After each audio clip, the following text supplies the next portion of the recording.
Hi friends, welcome to our channel. ఈరోజు ఈ వీడియోలో తెలంగాణ స్పెషల్ ఎంతో టేస్టీగా ఉండే సర్వపిండిని ఏ విధంగా రెడీ చేసుకోవాలో ఇప్పుడు చూసేద్దాము. ముందుగా ఒక మిక్సింగ్ బౌల్లోకి 1 కప్ బియ్యం పిండిని తీసుకుంటున్నాను. ఇప్పుడు ఇందులోకి వేయించి పెట్టుకున్న వేరుశెనగపప్పుని 2 స్పూన్స్, అలాగే నానబెట్టిన పచ్చెనగపప్పుని 2 స్పూన్స్ తీసుకుంటున్నాను. ఇప్పుడు ఇందులో 1 స్పూన్ జీలకర్రని, అలాగే 1 స్పూన్ నువ్వులను కూడా వేసుకొని కట్ చేసుకున్న ఆనియన్స్ని యాడ్ చేసుకుందాము. కట్ చేసుకున్న పచ్చిమిర్చి, అలాగే కరివేపాకును కూడా వేసేసుకోవాలి. ఇప్పుడు ఇందులోకి 1 స్పూన్ అల్లం వెల్లుల్లి పేస్ట్ని వేసుకుందాము.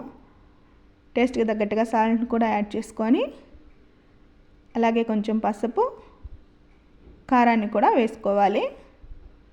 ఇప్పుడు దీన్ని అంతటిని ఒకసారి బాగా మిక్స్ చేసేసుకొని కొంచెం కొంచెంగా వాటర్ని యాడ్ చేసుకుంటూ బాగా కలుపుకోవాలండి.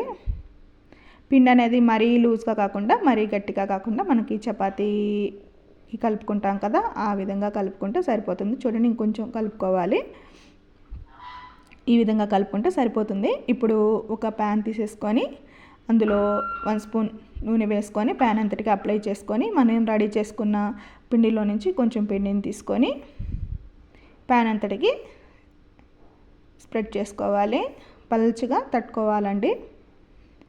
ఇక మధ్యలో ఈ విధంగా హోల్స్ అనేది చేసుకొని దీనిలోకి, ఈ గుంటల్లోకి కొంచెం కొంచెం నూనె అనేది వేసుకొని స్టవ్ని సిమ్ టు మీడియంలోనే పెట్టి ఫ్రై చేసుకోవాలి.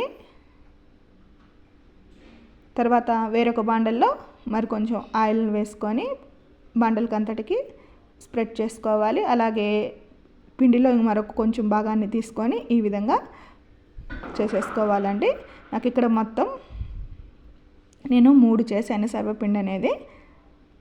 స్టవ్ని మీడియం టు సిమ్లోనే పెట్టుకొని వీటిని ఫ్రై చేసుకోవాలి. హై ఫ్లేమ్లో పెడితే మనకి త్వరగా మాడిపోతుంది. ఈ విధంగా ఆయిల్ అంతటినీ వేసుకొని మూత పెట్టి దీన్ని వేగనివ్వాలి. చూడండి, ఇంకొంచెం సేపు అయితే ఉండాలి. మనకి ఇది బాగా కాలితే ప్యాన్ నుంచి సపరేట్ అయిపోతుంది త్వరగానే. చూడండి, ఈ విధంగా కాలితే సరిపోతుంది. మనకు కావాలంటే 2 వైపులా ఫ్రై చేసుకోవచ్చు, లేదంటే ఒకవైపు ఫ్రై చేసుకున్నా కూడా సరిపోతుందండి. ఈ విధంగా ప్లేట్లోకి తీసేసుకున్నాము. మరొక పక్కది కూడా ఈ విధంగా ఫ్రై అయిపోయింది. ఇక మూడోది కూడా ఫ్రై చేశానండి. ఈ విధంగా ఎంతో టేస్టీగా ఉండే సర్వపిండిని మనం ఈజీగా రెడీ చేసేసుకోవచ్చు. మీరు కూడా ఒకసారి ట్రై చేయండి. నా ఛానల్ని మొదటిసారిగా చూస్తుంటే please like, share and subscribe to our channel. Thank you for watching.